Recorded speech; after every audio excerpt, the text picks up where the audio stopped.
Assalamualaikum teman-teman, selamat berjumpa lagi dengan saya Abdurrahman dan masih tetap di channel Abdurrahman ya. Dan masih tetap juga mengupas tentang seputaran gangguan asam lambung dan anxiety psikosomatis. Nah, di season kali ini saya akan share video tentang bagaimana cara menaikkan berat badan gitu teman-teman ya. Karena untuk orang-orang yang terkena gangguan asam lambung dan anxiety psikosomatis, hampir 90% ketika saat terkena gangguan asam lambung dan anxiety psikosomatis, berat badan itu turun drastis teman-teman ya. Dan ketika kita turun drastis, kadang kita shock ya.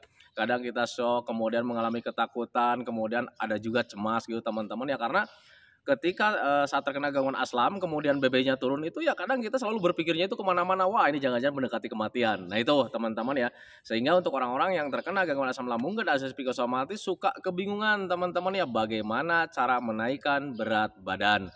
Nah itu teman-teman, nah makanya di season kali ini saya akan share hal seperti itu. Nah makanya bagi teman-teman yang ingin mengetahui bagaimana cara menaikkan berat badan saat terkena gangguan asam lambung dan anxiety psikosomatis, tolong tonton videonya sampai habis, jangan skip biar kalian nanti mengerti, biar kalian nanti paham, dan ketika mengerti dan paham kalian bisa menanganinya dengan mudah. Nah itu teman-teman ya, makanya tolong tonton videonya sampai habis, jangan di skip. Dan kemudian seperti biasa ya, bagi teman-teman yang baru bergabung, kalau seandainya kalian mau bertanya tentang seputaran gangguan asam lambung dan anxiety psikosomatis, alangkah baiknya kalian tonton dulu video-video saya sebelumnya, karena untuk seputaran gangguan asam lambung dan anxiety psikosomatis semuanya sudah saya share ya. Dari mulai cerita saya yang terkena gangguan asam lambung dan anxiety psikosomatis, kemudian merasakan 1001 macam sensasi yang sangat tidak nyaman, itu sudah di-share teman-teman ya. Dan kemudian bagaimana cara menangani setiap sensasi yang hadir, itu juga sudah di-share. Nah makanya biar lebih jelas, biar lebih detail, alangkah baiknya kalian tonton dulu video-video saya sebelumnya. Nah itu teman-teman ya. Dan kemudian bagi teman-teman yang baru bergabung juga, seperti biasa juga ya, kalau seandainya kalian belum subscribe channelnya, mohon videonya itu di subscribe dulu, karena untuk subscribe itu tidak memerlukan biaya, tidak memerlukan pendaftaran. Jadi subscribe itu adalah hal yang sangat mudah sekali bagi teman-teman lakukan ya. Jadi teman-teman itu cukup memijit saja tulisan subscribe, biar kenapa? Jujur ya, biar videonya itu cepat berkembang dengan baik. Dan kalau seandainya videonya itu berkembang dengan baik, sudah barang tentu itu akan menambah semangat tersendiri buat saya untuk terus nge-share tentang seputaran gangguan asam lambung dan anxiety psikosomatis ini terhadap kalian. Kemudian yang lebih penting dan yang lebih utamanya, tekan juga tombol lonceng sama tombol like-nya ya, biar kalian itu dapat notifikasi atau pemberitahuan video saya yang terbaru. Karena saya itu akan terus nge-share tentang seputaran gangguan asam lambung dan anxiety psikosomatis ini terhadap kalian, dengan tujuan semoga saja videonya itu menjadi wasilah atau jalan keluar bagi kalian yang sedang mengalami gangguan asam lambung dan anxiety psikosomatis hingga membaik ya, apalagi sampai sembuh total. Amin ya robbal alamin. Ya minimal hanya memberikan motivasi saja, atau lebih minimalnya lagi hanya sekedar menemani kalian yang sekarang sedang merasakan tidak nyamannya dari gangguan asam lambung dan anxiety psikosomatis. Nah itu teman-teman ya. Nah kembali lagi ke topik utama teman-teman ya. Untuk orang-orang yang terkena gangguan asam lambung dan anxiety psikosomatis, sebetulnya sensasinya itu sangat banyak sekali teman-teman ya. Jadi jangankan BB yang turun teman-teman ya, berat badan yang turun, jangankan hal seperti itu teman-teman ya, sensasinya itu sebetulnya banyak teman-teman ya. Dari ujung rambut sampai ujung kaki itu ada aja yang dirasa teman-teman ya. Dan kemudian yang membuat kita khawatir, yang membuat kita ketakutan, kemudian bisa menimbulkan kecemasan itu bukan di berat badan saja teman-teman ya, ada di kelengan, ada di dada bagian sakit ini, sakitnya terasa menusuk sampai ke belakang teman-teman ya. Ada di apa juga ya, ada di perasaan tidak nyaman. Banyak pokoknya teman-teman ya untuk sensasi-sensasi dari gangguan asam lambung dan anxiety psikosomatis yang membuat kita ketakutan teman-teman ya. Nah tetapi perlu kalian ketahui teman-teman ya, bahwa sensasi dari gangguan asam lambung dan anxiety psikosomatis itu semuanya tidak berbahaya teman-teman ya, hanya mengganggu saja, termasuk di berat badan kita yang sedang turun teman-teman, dan itu merupakan hal yang sangat wajar teman-teman ya, jadi tidak berbahaya. Cuman ya kadang kita itu merasa terganggu kalau seandainya berat badan kita itu menjadi turun teman-teman ya, kadang ocehan orang lain itu yang membuat kita takut teman-teman ya. Dulu saat terkena gangguan asam lambung dan anxiety psikosomatis, sama saya juga berat badan itu turun teman-teman, dan ketika ada orang yang ngoceh tentang berat badan kita itu ya kadang membuat kita cemas teman-teman ya. Lagi duduk nih nongkrong nih ya, lagi berjemur nih, tiba-tiba ada orang lewat yang kenal gitu teman-teman ya, "Pak sehat, kenapa sekarang kok tambah kurusan?" Itu membuat kita shock, membuat kita ngedrop, teman-teman, yang membuat kita itu sedih, membuat kita itu ketakutan, teman-teman. Jadi ketika mereka bilang seperti itu, di pikiran kita itu orang yang terkena anxiety disorder berpikirnya kemana-mana, teman-teman ya. Wah, ini jangan-jangan orang nih sudah bilang kurus, wah ini jangan-jangan mendekati kematian nih. Seperti itu di pemikiran saya, teman-teman. Dan akhirnya ketika kita selalu berpikir tentang mendekati kematian, sudah pasti kita membuat takut dan kemudian cemas pasti hadir. Kacau nih teman-teman ya. Mohon maaf barusan berhenti. Ini kameranya diterkam sama ini nih, sama kucing barusan. Jadi videonya berhenti teman-teman ya. Sialan nih. Aduh, kucingnya udah lari ke sana nih. Nah itu teman-teman ya, jadi untuk orang-orang yang terkena gangguan asam lambung dan anxiety psikosomatis, ketika kalian mengalami berat badannya itu turun, pasti mengalami ketakutan teman-teman ya. Padahal ketika orang yang sedang terkena gangguan asam lambung dan anxiety psikosomatis itu berat badan turun itu wajar menurut saya gitu teman-teman ya. Karena apa? Ya karena ketika kalian sedang terkena gangguan asam lambung dan anxiety psikosomatis, pencernaannya kan error ya. Jadi ketika kalian mengkonsumsi makanan apapun, itu nilai kebaikan dari makanan tersebut itu tidak terserap sempurna oleh tubuh kita, teman-teman. Alhasil ya kebutuhan untuk tubuh kita itu ya tidak terpenuhi setiap harinya, teman-teman ya. Wajar kalau seandainya kalian kurus. Nah itu teman-teman ya, berat badannya menjadi turun gitu teman-teman ya. Nah tetapi untuk orang yang terkena anxiety disorder itu, karena memang pikirannya itu selalu didorong dengan rasa takut teman-teman ya, akhirnya tidak bisa berpikir ke arah sana teman-teman. Jadi berpikirnya itu malah yang lain-lain. Wah ini jangan-jangan mendekati kematian nih. Wah ini jangan-jangan gue hidupnya udah gak lama lagi nih. Nah itu teman-teman, sehingga ya kita itu menjadi terganggu dengan pemikiran-pemikiran seperti itu. Tetapi untuk orang yang terkena asam lambung, kalau seandainya pemikirannya tidak terganggu dengan rasa takut gitu teman-teman, nanti bisa berpikir dengan wajar. Oh iya, pencernaan saya ini sekarang sedang error, jadi mengkonsumsi makanan apapun, nilai dari kebaikan makanan tersebut itu tidak terserap dengan sempurna oleh tubuh kita. Alhasil ya kita itu pasti berat badannya itu ya pasti kurus gitu teman-teman. Nah, pasti nanti akan bisa berpikir dengan logika juga. Gimana caranya nih supaya kebutuhan untuk tubuh itu terpenuhi walau keadaan kita itu misalkan walau pencernaan kita itu sedang error. Nah, pasti berpikirnya itu memakai logika teman-teman ya. Ya udah, sering makan saja gitu teman-teman. Jadi yang asal mulanya kita itu mungkin makan 3 kali gitu teman-teman ya, karena biar terpenuhi kebutuhan untuk tubuhnya, jadi makannya itu dipersering teman-teman ya. Kemudian dibantu juga dengan sering ngemil. Nah itu teman-teman ya, biar kebutuhan untuk tubuhnya itu terpenuhi setiap harinya, bahkan setiap jamnya. Nah itu teman-teman ya, itu orang yang terkena gangguan asam lambung tetapi tidak didorong dengan rasa takut. Tetapi kalau misalnya orang yang sedang terkena gangguan asam lambung kemudian lebih didorong ya pikirannya itu dengan rasa takut, pasti tidak akan bisa berpikir dengan wajar teman-teman ya. Nah itu, nah makanya pahami saja ke sana. Jadi untuk orang-orang yang terkena gangguan asam lambung dan anxiety psikosomatis, perlu kalian ketahui bahwa saat pencernaan kalian sedang error gitu teman-teman ya, itu wajar kalau seandainya kalian itu berat badannya itu turun. Tetapi kalau misalkan kita tidak menginginkan berat badan itu turun teman-teman ya, kita harus sering makan saja teman-teman ya. Harus sering makan, harus sering ngemil, harus sering minum gitu teman-teman ya. Minumnya air putih hangat minimal 8 gelas dalam sehari. Jangan sampai kurang. Tujuannya biar kebutuhan untuk tubuh kita itu terpenuhi setiap jamnya teman-teman ya. Setiap harinya memang harus terpenuhi teman-teman ya. Karena ketika kita makan biasa-biasa saja gitu teman-teman ya, itu mungkin nilai kebaikan dari makanan tersebut itu ya terserapnya itu cuman 20%, mungkin teman-teman ya, cuman 15% mungkin gitu teman-teman ya. Nah, gimana caranya supaya kebutuhan untuk tubuh kita itu ya terpenuhi setiap harinya biar menjadi 100%. Misalkan seperti itu teman-teman ya. Ya mari berpikir logika saja teman-teman ya, sering makan. Nah, itu teman-teman ya, sering makan saja.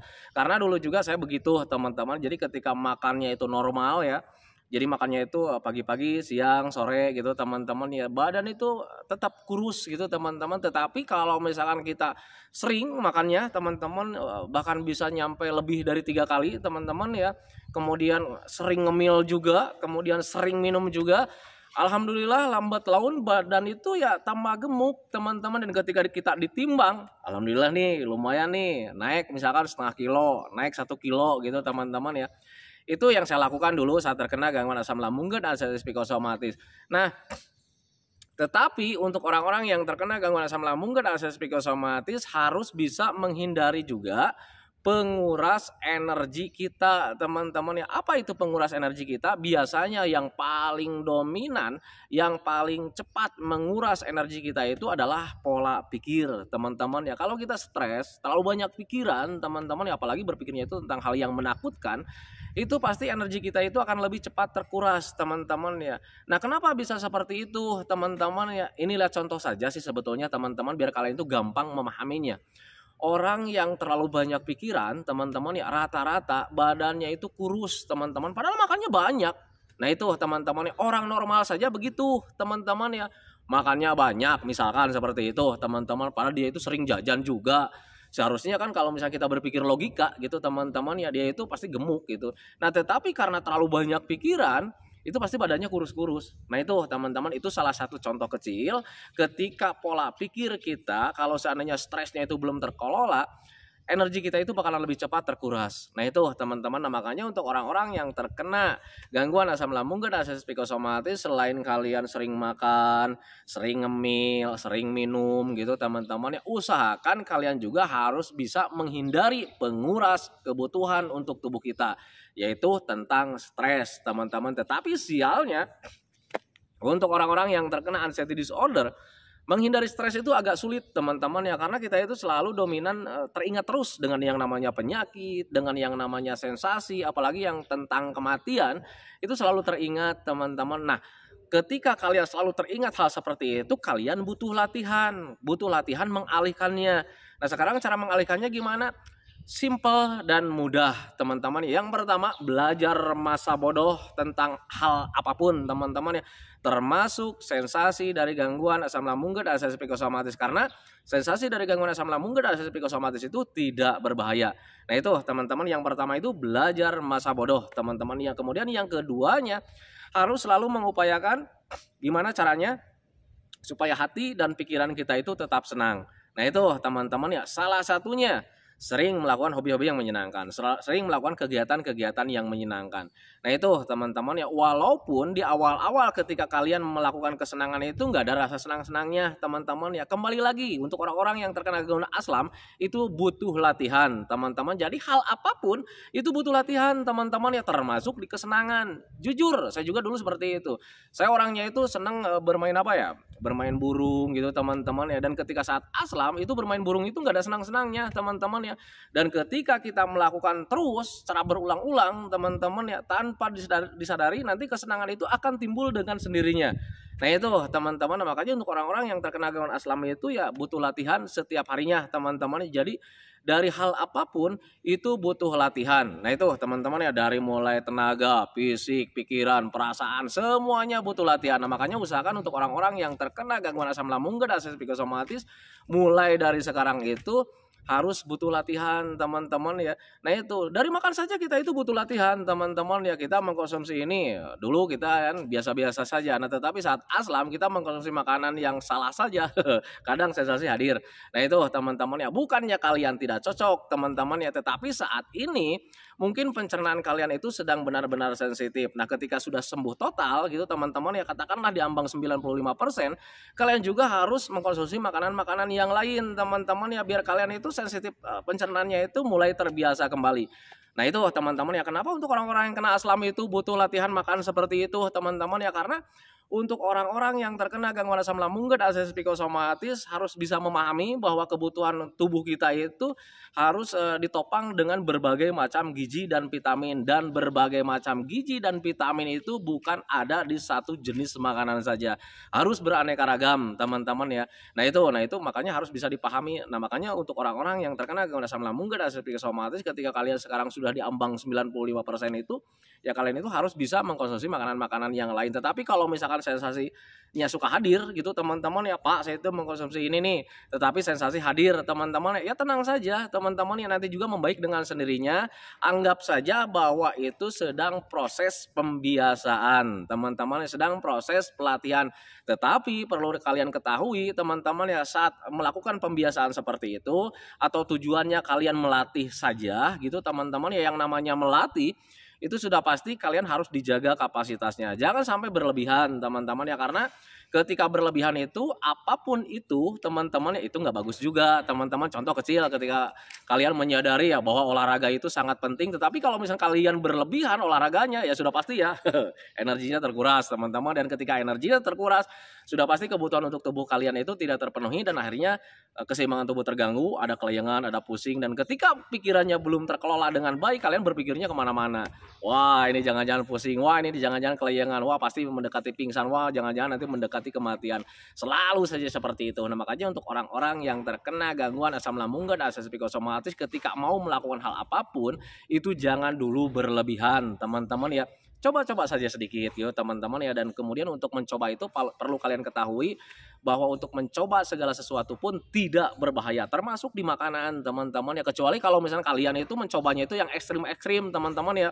Kata Pak Abdurrahman, itu mengkonsumsi makanan apapun kalau seandainya sedikit tidak berbahaya, kalian makannya makan racun. Nah itu yang salah teman-teman ya. Makanya harus dipahami ke sana. Jadi kalian itu ketika yang mencoba itu jangan yang ekstrim-ekstrim ya. Nah itu teman-teman. Kemudian termasuk di olahraga juga teman-teman ya, ketika kalian mendengarkan wah untuk mencoba itu tidak berbahaya misalkan seperti itu teman-teman ya, kalian mencoba olahraganya juga yang ekstrim misalkan panjat tebing, kemudian kalian berjalan di atas tali yang bawahnya itu tebing teman-teman ya, yang nggak bagus juga teman-teman ya. Nah itu makanya untuk orang-orang yang terkena gangguan asam lambung dan asam psikosomatis itu harus bisa berpikir dengan secara logika, kemudian bisa berpikir dengan wajar juga gitu teman-teman ya, biar kalian itu ketika mengalami hal apapun itu serba mudah teman-teman ya. Karena ketika kita mau melakukan hal apapun serba sulit itu ya karena kita didorong dengan rasa takut saja sebetulnya. Nah itu teman-teman, itu pengalaman saya dulu saat terkena gangguan asam lambung dan asam psikosomatis. Nah itu teman-teman ya. Nah itu teman-teman ya videonya ya.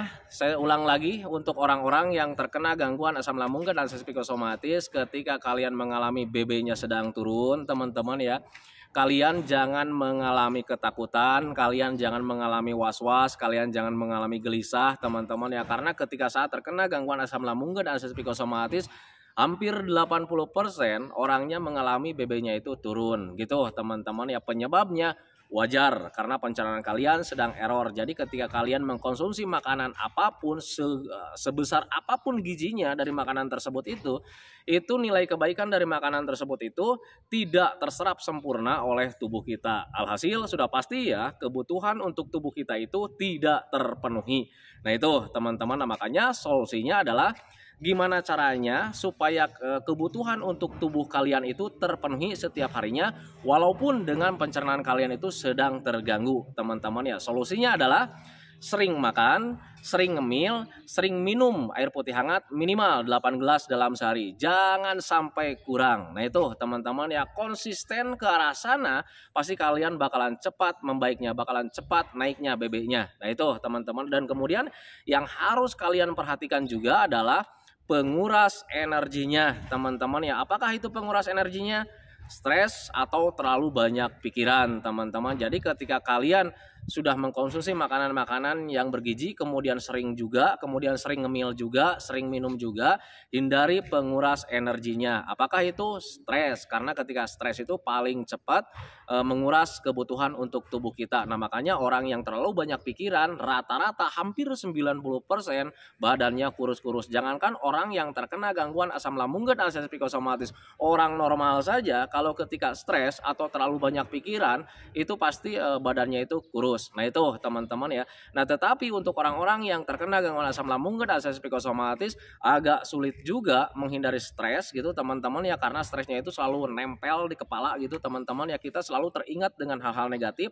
Nah makanya ketika kalian mempunyai hal seperti itu, alihkan saja pemikiran-pemikiran seperti itu dengan dengan kesenangan teman-teman ya. Jadi selalu mengupayakan gimana caranya supaya hati dan pikiran kita itu tetap senang. Nah itu teman-teman. Kemudian untuk kalian itu kalau misalkan di awal-awal melakukan kesenangan itu agak sulit teman-teman ya, tenang saja karena semua kondisi, keadaan, gangguan asam lambung dan asam psikosomatis semuanya kita itu kembali dari nol.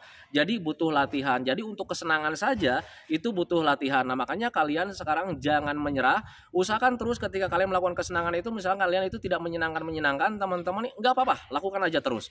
Nanti ketika kalian ada keterbiasaan melakukan hal seperti itu, tanpa disadari nanti kalian akan mulai menyenangi, dan tanpa disadari ketika kita mempunyai rasa senang terhadap sesuatu hal, teman-teman ya, pikiran kita itu teralihkan gitu teman-teman. Jadi yang setiap harinya itu selalu berpikir tentang penyakit, berpikir tentang sensasi, berpikir tentang kematian, nanti juga pemikiran-pemikiran itu teralihkan dengan kesenangan-kesenangan. Minimal nanti kalian punya rencana-rencana, dan ketika mempunyai rencana di situ kalian mulai lupa dengan yang namanya pemikiran-pemikiran negatif. Nah itu teman-teman, nah, makanya pahami saja ke sana. Nah itu teman-teman ya videonya, semoga saja videonya itu menjadi wasilah buat kalian, semoga saja videonya itu menjadi pencerahan buat kalian, ya minimal hanya sekedar menemani kalian lah yang sekarang sedang merasakan tidak nyamannya dari gangguan asam lambung dan asam psikosomatis. Kemudian seperti biasa sebelum saya akhiri videonya, saya selalu mendoakan sama teman-teman itu, semoga saja teman-teman itu cepat sehat lagi, cepat sembuh lagi, cepat kembali lagi keadaan kalian yang dulu, baik semangatnya, moodnya, tertawanya, pokoknya kehidupan kalian yang berwarna itu semoga saja cepat kembali lagi, karena memang saya yakin 100% bahwa keadaan kalian yang dulu itu sangat dirindukan sekali. Nah itu teman-teman ya, kemudian doakan saya juga teman-teman ya, agar saya itu tetap sehat, tetap kuat, tetap ceria, agar masih bisa tetap menemani kalian.